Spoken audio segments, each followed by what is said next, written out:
So this video is about the athletics of consciousness or mind. And I'm going to take my past experiences as a physical athlete and how I utilizes that knowledge and transfer that into my days as a spiritual athlete. Although I don't think myself as a spiritual athlete anymore, during the process of awakening, it does feel like, the mind is, becoming very athletic, very powerful, very fast. Meditation is exactly like going to the gym for your mind. You're actually making physical changes, making your brain, certain elements of your brain thicker, stronger. Look at the emotion. And to understand this, we have to look at the speed-strength continuum in athletics and how that relates to the mind. Some sports requires like really fast reaction times, like reactive strength or quickness. Table tennis, for example, it's purely a sport of reactive strength and quickness in a sense. But you have this spectrum, right? On one end, you have pure quickness, pure reactive ability. And on the other side of the spectrum or the extreme, you have absolute strength. And the middle is power. And speed times strength is power. And sprinting is kind of like a power movement. A vertical jumping is kind of like a power movement. Powerlifting will be more like on the absolute strength part. And Olympic lifting requires a little bit more explosive strength than powerlifting, because you have to lift like 500 pounds over your head in like a second. Bending under the weight. I think awakening is a very similar process. That mixture of both strength and speed. Right? It requires both sides of the spectrum. See like the movement of like awakened beings. They're very grounded, very still, very dense, almost like a diamond. Right? Because in some traditions they use the metaphor of this immovable diamond to describe awareness or the natural state, because nothing can affect it. Right? It's almost like this sphere of like three-dimensional panoramic diamond with like all seeing eyes. But at the same time, they're very quick and airy and bouncy. They're just like vibrating out of the source as the source. They're usually very spontaneous and very playful, right? There's like this childlike innocence with the wisdom of like an old man, right? And this speed-strength continuum also echoes the duality between expansion and contraction that I keep emphasizing in your practice. Again, expansion being your awareness of awareness training, Dzogchen, and the contraction is your concentration, Vipassana, and mindfulness. The vertical jump is the perfect expression of power. It's like the ultimate form of measurement of athleticism. So peak consciousness, it's almost like the vertical jumping of the mind, transcending. In order to run fast or jump higher, you need to contract, which is doing weightlifting, getting stronger. And you need to expand, which is, doing plyometrics or practicing sprinting at top speed. The Enlightenment takes both the speed of the mind and the strength. Speed times strength equals explosiveness. And that's for athletic abilities, but for mental or spiritual development, that's also the case.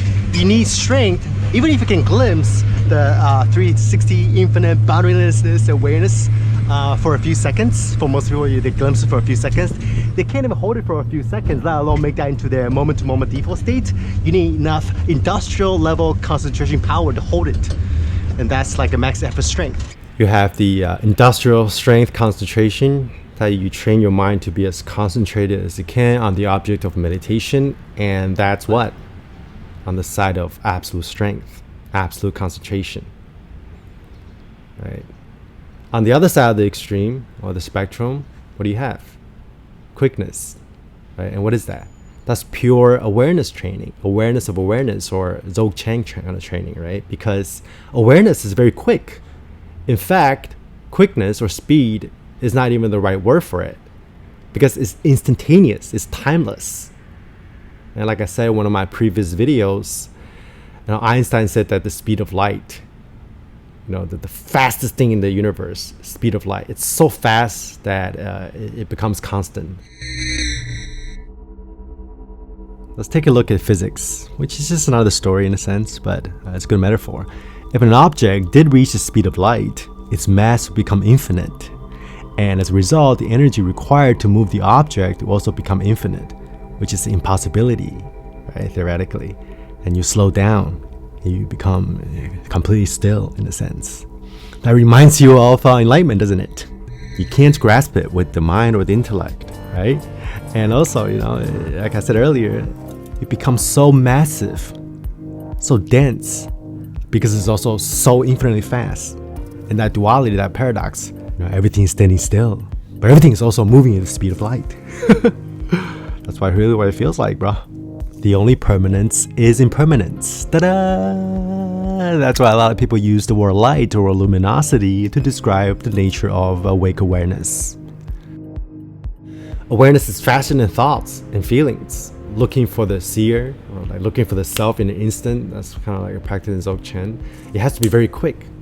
For awareness to recognize itself, it can't be a process of the intellect or concepts or thoughts. It has to be instantaneous. Because it takes a lot of mental agility to turn attention upon itself in that very first instant, to look for what's looking. What is it that's doing the investigation? Otherwise, you can't find that which cannot be found, paradoxically. Another parallel between fitness and contemplative fitness and spiritual practice is no bullshit. If you're not making a shift in your moment-to-moment direct experience, quote-unquote physically, like switching from 720 and then upgrading to 1080 and then to 4K and then 4K 360 and then 8K 360, or if you're not dissolving the separate self from solidity to water to air, then you are not making gains. It's visceral, embodied, universe flexing itself. Too many people are mentally masturbating instead of mentally lifting. There's no realization if there's no permanent shifts in baseline consciousness. So do what works and let direct experience guide your way, and you either make gains or you don't. And a lot of people in the spiritual circles, they're not speaking from direct experience, and you can just tell, right? So if more people approach meditation more like fitness, then more people will wake up faster. Right? And I keep mentioning it, it's a very physical and biological process. Again, another parallel. Right? You're physically dissolving the solidity. It's just like when you're lifting weights, you're physically gaining muscles. You're not imagining it. Right? And the changes, the upgrades that it does to your nervous system and your brain, it's a matter of physical transformation. Monk squat without the uniform. Of course, ultimately, when you reach non-duality, you transcend both body and the mind. And most of your mental, psychological, emotional shifts, including all of your spiritual and mystical experiences, are just a byproduct of the physical dissolution. So being lost in thought is just a contraction of physical sensations. And your kundalini release is when your entire nervous system, from the bottom of your spine to the top of your head, is getting released. And when it's all cleansed out, you are going to appear differently physically. You can just sense the energy is completely different. Eat you up! I'll fucking kill you! Go to sleep. How do you get your protein, friend? I haven't really had protein in like... Caterpillar has to completely die for the butterfly to manifest. And after that, you still gotta learn how to fly. That's your integration, your growing up part. But Jurassic Park is always on my mind when I watch The Lion King. I cannot figure out which one to watch. Everyone you know look like fucking melons! I'm trying to meditate. Without a witness to the experience, without the watcher. If you're masturbating yourself to orgasm, look how much your brain is activated. Good morning, everybody. I started waking up at 4:30 every single fucking day, just like a ship. I still lift weights, but I have no attachment to outcomes. And my body composition and my conditionings got way better after truth realization, because I spent so much time before trying to imagine myself with this separate entity inside the head. I was spending a lot of energy trying to maintain the separate self. That before, when I was lifting weights and I was thinking about the future, I spent a lot of energy thinking about what my body's gonna look like, what my body wants to become like 10 years down the line. I wasn't enjoying the sensations right here and now. But now when I lift every single rep, I'm dying into the ordinariness of the sensation of the biceps. Before, I was spending so much energy thinking about something else that I was out of breath the whole time. I was getting tired really fast. But now when I'm like, my body is totally relaxed and I'm totally in the present moment when I'm lifting weights, I never get tired anymore. The sensations of lifting weights and doing kind of physical activities is closer to true nature than reading philosophy or writing poetry. It feels like the whole world is the extension of your body. And when you walk, it's the whole universe walking. When you poop, it's the universe pooping. You need a lot of power to stabilize the stillness of eternity, so to speak. But having strength of the mind is not enough. The rapid sensations within this field has to be taken into account and noted. If you don't have enough speed or quickness of the mind, so to speak, the ability to note and dissolve sensations like sight, sound, thoughts, body sensations, can you catch sound the moment it arises from nothingness? And can you follow it and then observe it returning to the source? Can you do that to thoughts?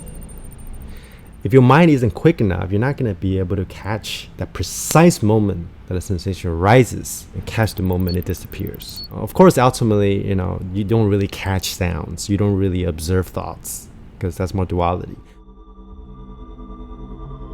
Ultimately, the distinction between the witness, the witnessing, and the witnessed must be collapsed so that every single sensation is simply aware of themselves instantaneously right where they are, without any delay between the subject and an object. One has to be always quick enough in the mind to stay ahead of a sensation. Not just follow it, but stay ahead. So when you try to be aware of what is already happening before you even decide to do it, then you sneak up on that sensation, and then you sneak up on that sensation that's doing the sneaking. You go meta until the infinity circus closes on itself, and that's when you completely lose the sense of agency. Right, this is especially important if you try to dissolve the doer. So every time before you decide to act on something, it can be something as subtle as turning your head just slightly or turning the doorknob. You can actually see at the microscopic level the movement in the mind, the energy of the mind, and the sensation that precedes that action. And you see that even the intention of paying attention or directing your attention to this or that object are just sensations that are happening by itself. Every action, every thought, every decision is just a total exertion and the activities of nature.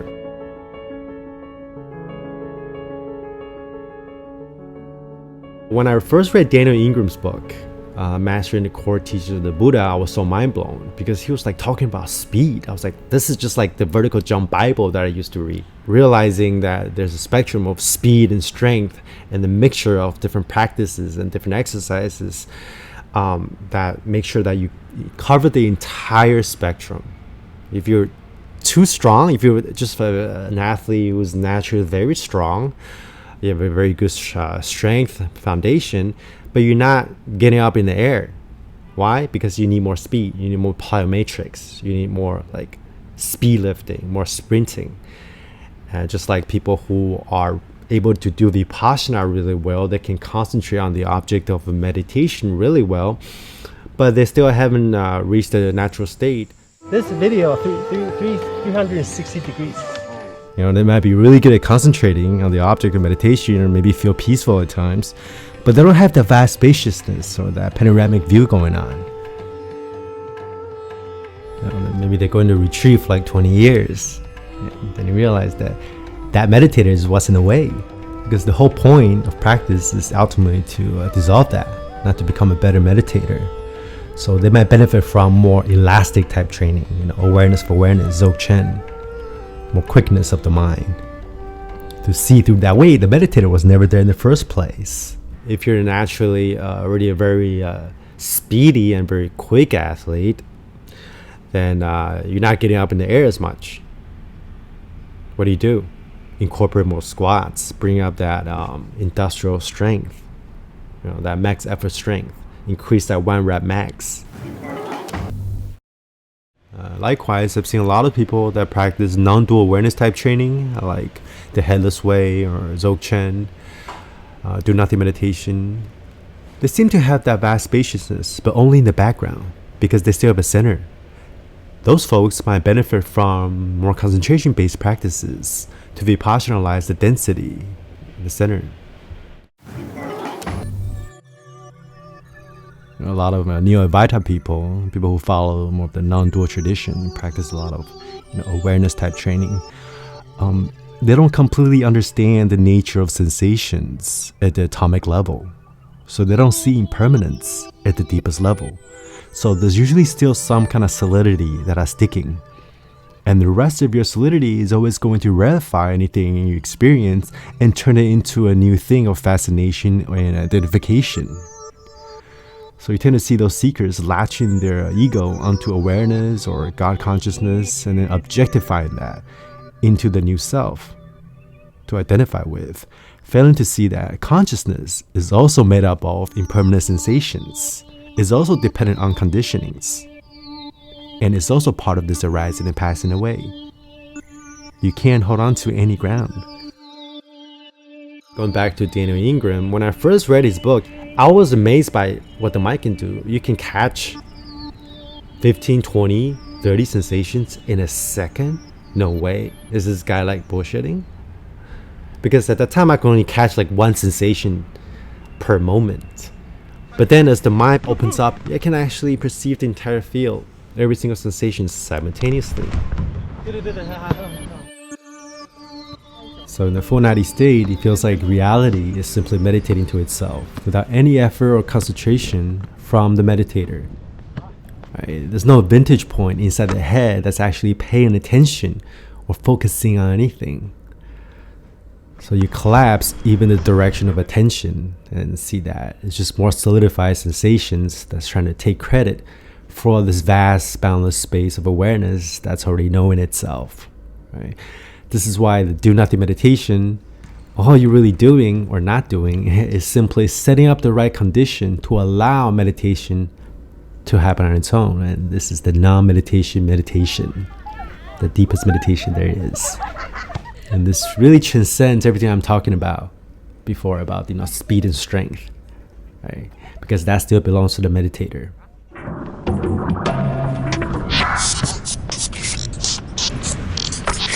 It's almost like watching a sprinter sprint at top speed, or any athletes or artists in the flow state. Right? They're floating effortlessly, right? Because of the accumulation of all the training that they did. But at the same time, it goes beyond it, because you have to forget everything that you learn to do the non-doing. Right? But meditation is not completely useless. You just have to transcend it. And like fitness, there's like progressive overloads, macro and micro cycles of spiritual highs and dark nights leading to equanimity, and you finish a cycle with a fruition or a cessation. What is that? That's the ultimate PR of the mind. And to get there, you have to combine both speed and strength.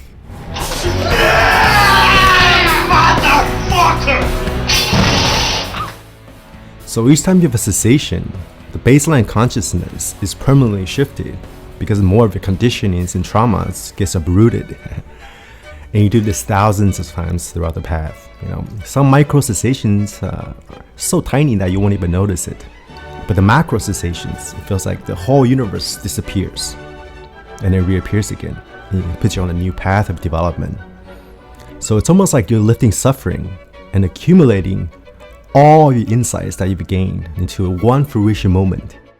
And with each PR, your brain becomes more resilient.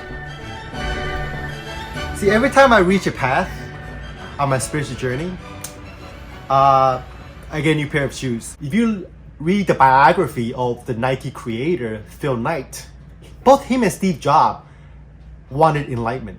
They talk about enlightenment a lot. Satori, say he wanted Satori. But instead, they take that energy and put it in their creation. You see, Nike always talk about air, the swish, looks like somebody just like that. And then he leaves a very transient mark. Again, that's there, but not there. The moment the Buddha arises is the moment he vanishes, impermanence. Yeah, if you look at their commercials, a lot of them are actually pretty.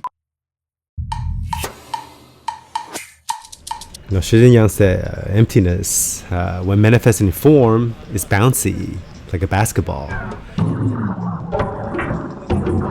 Very springy, right? And Nike's creator, again, Phil Knight, he said that he wanted the swoosh logo to represent a footprint. And the Buddha also said that Tathāgata is something like a footprint too. You know, that's what the Buddha called himself. He never really referred to himself as the Buddha. Now, the Tathāgata can be translated as one who's truly gone but not yet arrived. He said those who have realized the truth is like the footprints of birds in the sky. I think Nike should start sponsoring like consciousness athletes. I think in the future we can have like spiritual athletic conventions, like, you know, like fitness expos. Instead of bodybuilders flexing on stage, you have jhana competitions. You know, very deep practitioners, they can access mystical states with their brains hooked up to the computer or whatever, and then other people can experience the same thing, you know, same states.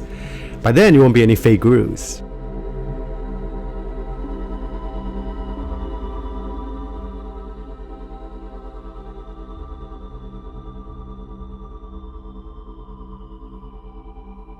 Breath work is really good warm up for meditation. Namaste, bro. Namaste. I think so. It's I like think so too. back then when me and Minfu used to work out, we do like heavy squats, and then before that we would do like seizure hops or like plyometrics, and after that your strength increases because your nervous system is like primed. Yeah, your whole workout is better. And then breath work is like that. It's like the warm up that fires up the mental nervous system for meditation. For sure, bro. Oh, you got it! Oh yeah! Sometimes you want to go for like 1 rep PR, you know, sometimes you want to go for like higher reps and, you know, and lower weights. So same with like meditation or psychedelics. You know, sometimes you want to do a heroic dose if you want. That'll be like a max effort workout where you can pretty much only do that like once, like every 6 months, once a year. Your nervous system is gonna get burned out if you do that every day. Sometimes after a meditative retreat, we'll just like, you know, that would be like the boot camp of the mind. You know, after that, you know, some people can really feel like they're burned out. Yeah, so there's different intensities you can play around with. Yeah, there's also different, like, you know, also like body part training, right? Bro training. You know, Monday you do like chest, Sunday you do like bicep, and then another day you do like back. And you can also do that with noting, you know. Like, you know, maybe today I'll do some just thoughts, or like this session, I'll just do thoughts. Maybe the next session I'll do like, you know, body and then sound or whatever. Yeah, so like there are infinite numbers of ways you can divide your practice and structure your practice. And would you say you try to optimize for volume in meditation too? If you sit for like 3 or 4 hours, you can do that, but maybe you won't apply as much intensity. Just like fitness, you know, you can lift really heavy, but then you can only do like for like, you know, an hour, right? But if you want to do like a 3 or 4 hour workout, you can just go lighter. So would you like Dilo would do nothing?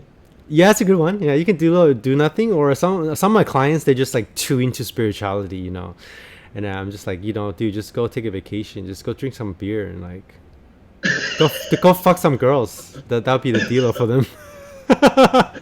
yeah. So I'm trying to find the balance. Yeah, like I said, it's always about finding the balance in the middle way. Let's get fucked up. And something like, you know, a DMT trip, which is like 5 to 15 minutes, and or salvia. Oh my god.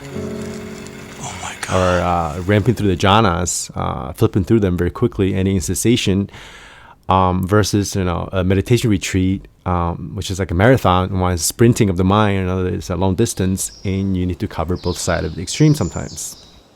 And another parallel between meditation and athletics, or even artistic endeavors, is the duality between effort and effortlessness. If you look at the top athletes, when the peak state, you know, peak experiences in the flow state, they're super relaxed when they're sprinting at top speed or lifting heavy max effort weight. It looks like they're not even trying. They get there by years and years of repetition trainings and contractions. It's the release of that contraction that allows them to be in the flow. And the spiritual seeker is nothing more than a manifestation of a contraction.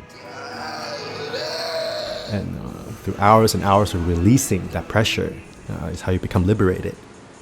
And in meditation, in order to be fully concentrated and absorbed into the object of meditation, you need to be able to relax and lean into it, to let go. So meditation is the perfect balancing act between alertness and doerness, between total relaxation and effort. Even Dzogchen, for example, they ask you to do years of preliminary practices before they can teach you the highest teaching of the pointing out instructions or the awareness training. In order to abstract from something, you need to build a solid foundation first. Yeah, I do think it's like what you say, right? You want to push it so far that you just have to let go. Yeah, right? exactly. There's nothing to let go if you don't push it, yeah. right? Yeah. It's kind of like when you're like doing like a hard workout, right? Like you're just pushing so hard, and then there's a point where you just enter this state where you're like, I don't care if it's painful anymore. And it actually turns peaceful. So first, like let's say for the first half hour, you're just pushing hard, and then after you just keep pushing and you're just like, fuck it, I'm just not gonna stop. There's like this peace that comes down, right? Right. So it's kind of like the same thing. Or like the runner, like when the runner's high, right? Like, yeah, you just get this flow state. Oh, the second, like you catch the second wind, yeah, right? You get the second wind. Right. That's kind of what it is. Dude, I'm actually editing a video right now on the similarity between fitness and meditation. Like I talk about this in a lot of my videos, but like I'm making a video that sums up everything that I think I related between fitness. I'm gonna use that. That's a good one. So Picasso said, I was able to paint like this in a very spontaneous manner, like a child without thinking, because I was trained classically how to paint like Raphael in order to be completely expanded. The mind is like a rubber band. You need to contract to be able to expand until at the end, there's no more contractions and expansion. The reason why I think I could sit down and meditate for like 2 hours a day or even go through a retreat is because of fitness as well. You know, the kind of mentality, the willpower it takes to sort of sit through a retreat or to practice like a couple hours every single day for years. The harmony of the mind and the harmony of the body. Like, what is an aesthetic body, right? An aesthetic body is just a body that's very symmetrical, right? And what is non-dual awareness? Non-dual awareness is the mind that's just like super symmetrical. Because only duality requires asymmetrical, right? A suffering mind is a mind that is unsymmetrical.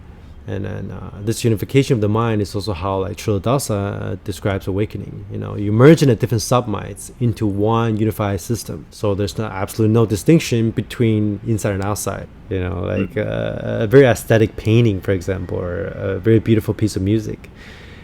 It's harmonized and symmetrical, right? Okay, yeah, working out is great for as an integration. Make it grounded. Yeah, when I'm in the weight room and I'm just lifting weights and I'm just feeling the raw sensations of the body, I can really stay mindful. Sometimes during like spiritual unfoldments, you stretch your mind to the sky, and it's very destabilizing for the rest of the ego, right? So what do? Try to stay grounded. Integration. So any kind of physical activity, really, especially weightlifting, is great for that. You want to create that solid foundation, like the very deep roots of a tree. The deeper it goes, the higher the branches can reach to the sky. Yeah, because sometimes I'm lifting the weights and I'm wondering like, who is lifting this? Like, exactly, lifting on its own. Like sometimes I feel like it's not even me who's exactly lifting the weights. Exactly, yeah. That's what I'm saying. At first it was like, oh, it's you lifting the weights. There's a lifter. There's like a mind-body connection. The mind is actually the muscle to lift. You know how like bodybuilding community, they talk a lot about like mind-muscle connection. And after a while, when you start to dissolve the doer, you realize that there's no one lifting. The universe is lifting itself, and then you just you're not doing any of it. And you realize that that's not just the case in the weight room. Like in your whole life, you didn't do any of it. It was just unfolding spontaneously.